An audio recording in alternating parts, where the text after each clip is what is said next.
श्री गणेशाय नमः. नमस्कार मित्रांनो, आपल्या सर्वांचे स्वागत आहे ग्रंथगंगा या युट्यूब चॅनल वरती. आज आपण भगवद्गीतेच्या पहिल्या अध्यायातील पुढील 5 श्लोक ऐकणार आहोत. चला तर मग श्रीकृष्णाच्या कृपेने आजचे श्लोक सुरू करूया. अध्याय पहिला. अर्जुन विषाद योगा. कुरुक्षेत्रातील युद्धस्थळावर सैन्याचे निरीक्षण. धृतराष्ट्र उवाच. धर्मक्षेत्रे कुरुक्षेत्रे समवेदा युयुत्सवा मामका पांडवाक्ष्व किमी कुर्वत संजया. याचा अर्थ बघूया मराठी.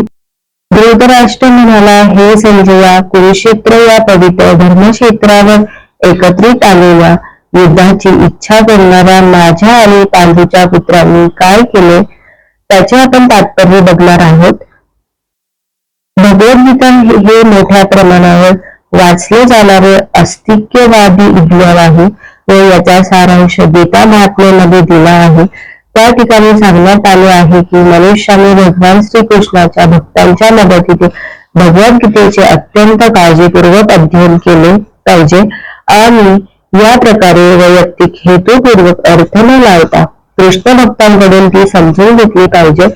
भगवद्गीता ही कोणत्या पद्धतीने जाणून घ्यावी याबद्दलचे स्पष्ट उदाहरण गीतेमध्येच आहे व ते म्हणजे अर्जुन होय. त्याने भगवद्गीता प्रत्यक्ष भगवंताकडून श्रवण करून जाणून घेतली. एखाद्या अशा वैयक्तिक हेतुरहित गुरु शिष्य परंपरेमधून जाणून घेण्या इतपत भाग्यवान असेल तर ते समग्र वैदिक ज्ञान तसेच जगातील इतर सर्व शास्त्रांमधील ज्ञान त्याला समजते. या ज्ञानाव्यतिरिक्त इतर शास्त्रांमध्ये न आढळणाऱ्या देखील सर्व गोष्टी तो भगवद्गीतेमध्ये पाहू शकेल. भगवद्गीतेचे हे एक दुर्मिळ वैशिष्ट्य आहे. हे ज्ञान साक्षात पुरुषोत्तम भगवान श्रीकृष्णाने सांगितल्यामुळे परिपूर्ण असे अस्तित्ववादी विज्ञान आहे. धर्मक्षेत्र हा शब्द अत्यंत महत्वपूर्ण आहे, कारण कुरुक्षेत्र युद्धभूमीवर पुरुषोत्तम श्री भगवान हे अर्जुनाच्या बाजूने उपस्थित होते. कुरूंचा पिता कुरु धर्मराष्ट्र हा आपल्या पुत्रांचा अंतिम विजयाबद्दल अत्यंत साशंक होता आणि त्यामुळेच त्यांनी आपला सचिव संजय याच्याकडे विचारणा केली की त्यांनी काय केले. पूर्ण निर्धारयुक्त युद्ध करण्याच्या तयारीने स्वतःचे आणि आपला धाकटा भाऊ पांडू याचे पुत्र कुरुक्षेत्र येथील रणभूमीवर एकत्र आले असल्याची त्याला पुरेपूर खात्री होती. तरी सुद्धा त्याची विचारणा महत्वपूर्ण आहे. भावाभावांमध्ये तडजोड व्हावी अशी त्याची इच्छा नव्हती आणि त्याला युद्धभूमीवरील आपल्या पुत्रांच्या विधिलिखिताबद्दल निश्चितपणे जाणून घ्यायचे होते. कुरुक्षेत्राचा वैदिक साहित्यामध्ये स्वर्गातील देवता सुद्धा पूजनीय असे स्थान म्हणून उल्लेख करण्यात आला आहे. अशा पवित्र कुरुक्षेत्रावर युद्ध करण्याचे ठरवल्यावर युद्धातील अंतिम निर्णयावर होणाऱ्या परिणामाने तर धृतराष्ट्र आणखी भयभीत झाला. याचा प्रभाव अर्जुन व इतर पांडुपुत्र हे स्वाभाविकतच ते सद्गुणी असल्यामुळे त्यांना अनुकूल असाच होणार आहे हे तो उत्तम रीतीने जाणून होता. संजय हा व्यासांचा शिष्य होता. तो जरी धृतराष्ट्राच्या कक्षामध्ये होता तरी व्यासांच्या कृपेने तो कुरुक्षेत्र येथील युद्धभूमी पाहू शकत होता. यासाठी धृतराष्ट्राने युद्धभूमीवरील परिस्थितीबद्दल त्याच्याकडे विचारणा केली. पांडव आणि धृतराष्ट्राचे पुत्र हे दोघे एकाच कुटुंबातील होते, पण या ठिकाणी धृतराष्ट्राचे अंतर्मन उघडे करून दाखवण्यात आले आहे. त्याने मुद्दाम आपल्या पुत्रांचा कुरु म्हणून उल्लेख केला आणि पांडू पुत्रांना कुळांच्या वारसा हक्कातून वगळले. यावरून कोणीही धृतराष्ट्राचा आपल्या पुतण्यांशी म्हणजे पांडुपुत्रांशी असणारा विशिष्ट संबंध सहजपणे जाणू शकतो. प्रारंभी केलेल्या चर्चेवरून हे निश्चित आहे की ज्याप्रमाणे भाताच्या शेतामधून अनावश्यक तृण काढून टाकले जाते त्याप्रमाणे धर्मपिता भगवान श्रीकृष्णाच्या उपस्थितीत श्री कुरुक्षेत्रावर तृणवत अशा धृतराष्ट्राच्या पुत्रांसहित इतर सर्वांचा समूळ नायनाट केला जाईल आणि युधिष्ठिर प्रमुख असलेल्या धार्मिक वृत्तीच्या लोकांची स्थापना स्वतः भगवंत करतील. धर्मश्रेष्ठ व कुरुक्षेत्र या शब्दांचा ऐतिहासिक आणि वैदिक महत्वाबरोबर हेही विशेष आहे. संजया उवाच. दृष्टा तु पांडवा अनेकं व्यूढं दुर्योधनात् तदा आचर्यम् उपसद्गम्य राजा वचनम् अब्रवीत. संजय म्हणाला, हे राजन, पांडवपुत्रांनी केलेली सैनिकांची व्यूहरचना पाहून दुर्योधन आचार्यांकडे गेला आणि त्याने पुढील प्रमाणे बोलण्यास आरंभ केला. तात्पर्य: धृतराष्ट्र हा जन्मतःच आंधळा होता व दुर्दैवाने तो आध्यात्मिक दृष्ट्याही अंधच होता. त्याला नक्की माहीत होते की आपली मुलेही आपल्याप्रमाणे आध्यात्मिक ज्ञानाच्या बाबतीत अंध आहेत आणि जन्मापासून पुण्यवान असणाऱ्या पांडवांबरोबर आपल्या मुलाचा कधी सलोखा होणार नाही अशी त्याची खात्री होती. तरीसुद्धा तीर्थस्थळाच्या प्रभावाबद्दल त्याला शंका होती. धृतराष्ट्राने युद्धभूमीवरील परिस्थितीबद्दल केलेली हेतुपूर्वक विचारणा संजय जाणू शकत होता.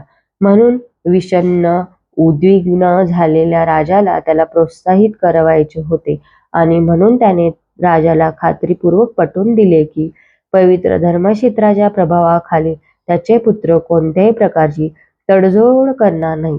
यासाठी संजयाने राजाला माहिती पुरवली की दुर्योधनाने पांडवांचे सैन्यबळ पाहिले आणि तात्काळ तो आपल्या सेनापती द्रोणाचार्य यांच्याकडे त्यांना वस्तुस्थितीची जाणीव करून देण्यासाठी गेला. या ठिकाणी जरी दुर्योधनाचा राजा म्हणून उल्लेख करण्यात आला असला तरी त्याला गंभीर परिस्थिती उद्भवल्यामुळे आपल्या सेनापतीकडे जावे लागले. यावरून तो राजकारणी होण्यास पात्र होता हे कळून येते. पण जेव्हा त्याने पांडव सैन्याची व्यूहरचना पाहिली तेव्हा जरी त्याने बाह्यकारी मुद्देगिरीचे प्रदर्शन केले तरी तो आपल्या मनातील भीती लपवू शकला नाही. पश्येताम पांडुपुत्रान आचार्य महतीमाचोमुमवीढां द्रुपदपुत्रेण तव शिष्येन धीमता. श्लोकती. हे आचार्य, तुमचा बुद्धिमान शिष्य द्रुपदपुत्र याने कौशल्याने रचलेली ही विशाल पांडव सेना पहा. तात्पर्य: मुत्सद्दी दुर्योधनाला आपले श्रेष्ठ ब्राह्मण सेनापती द्रोणाचार्य यांच्या चुका दाखवून द्यावयाच्या होत्या. द्रौपदीचे पिता द्रुपद यांच्याशी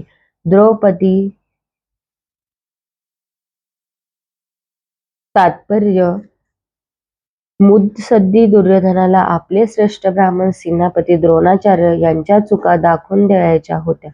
द्रौपदीचे पिता द्रुपद यांच्याशी द्रोणाचार्याचे राजनैतिक कारणावरून भांडण झाले होते. या भांडणाचा परिणाम म्हणून द्रुपदाने एक मोठा यज्ञ केला, ज्यामुळे त्याला द्रोणाचार्याचा वध करू शकेल अशा पुत्रांची प्राप्ती झाली. द्रोणाचार्यांना याची पूर्ण जाणीव होती आणि तरीसुद्धा उदार ब्राह्मण या नात्याने त्यांनी आपल्याकडे लष्करी शिक्षण प्राप्त करण्यासाठी सोपवण्यात आलेला द्रुपदपुत्र धृष्टद्युम्नाला स्वतःकडील सर्व प्रकारच्या युद्धकला शिकविण्यात मुळीच कसर केली नाही. आता कुरुक्षेत्रावरील युद्धभूमीमध्ये धृष्टद्युम्नाने पांडवांची बाजू घेतली होती. त्याने द्रोणाचार्याकडून प्राप्त झालेल्या युद्धकलेनुसार पांडव सेनेची व्यूहरचना केली होती. द्रोणाचार्यांनी युद्ध करतेवेळी कोणत्याही प्रकारची तडजोड न करता दक्ष राहावे म्हणून दुर्योधनाने त्यांची ही चूक त्याच्या लक्षात आणून दिली. यावरून त्याला हे देखील दाखवून द्यायचे होते की पांडव हे द्रोणाचार्याचे प्रिय शिष्य असल्यामुळे त्याच्या विरुद्ध युद्ध करताना त्यांनी कोणत्याही प्रकारचा सौम्यपणा दाखवू नये. विशेषतः अर्जुन हा त्यांचा बुद्धिमान आणि सर्वात प्रिय शिष्य होता.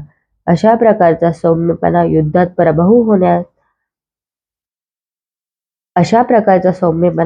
पराभूत होण्यास कारणीभूत ठरू शकतो, असा इशाराही दुर्योधनाने याद्वारे दिला. यत्र शूरा महायुषु आसा भीम अर्जुन समायुधी युयुधानः विराटः च द्रुपद च महारथः. श्लोक 4. येथे भीम आणि अर्जुन यांच्या बरोबरीचे शूर आणि महान धनुर्धर आहेत. तसेच युयुधान, विराट आणि द्रुपद यांच्याप्रमाणे श्रेष्ठ योद्धे सुद्धा आहेत. द्रोणाचार्याच्या बलशाली आणि निपुण युद्ध कलेसमोर दृष्टद्युम्न काही फारसा मोठा अडथळा नव्हता. तरी भय वाटण्यासारखे इतरही अनेक योद्धे होते. दुर्योधन त्यांचा उल्लेख विजयाच्या मार्गातील अत्यंत मोठे अडथळे म्हणून करतो, कारण त्यांच्यापैकी प्रत्येकजण भीम आणि अर्जुन यांच्या इतका शक्तिशाली होता. त्याला भीम आणि अर्जुन यांच्या शक्तीची पुरेपूर जाणीव होती, म्हणून इतरांची तुलना त्याने त्यांच्याशी केली. धृष्टकेतु चेकितानः काशीराजयाच वीर्यवान पुरुजित कुंतीभोजाच सौभ्य च नरपुंडंगवाह. ते श्रेष्ठ शूरवीर आणि बलशाली असे धृष्टकेतू, चेकितान, काशीराज, पुरुजित, कुंतीभोज आणि शौप्य यांच्यासारखे योद्धे आहेत.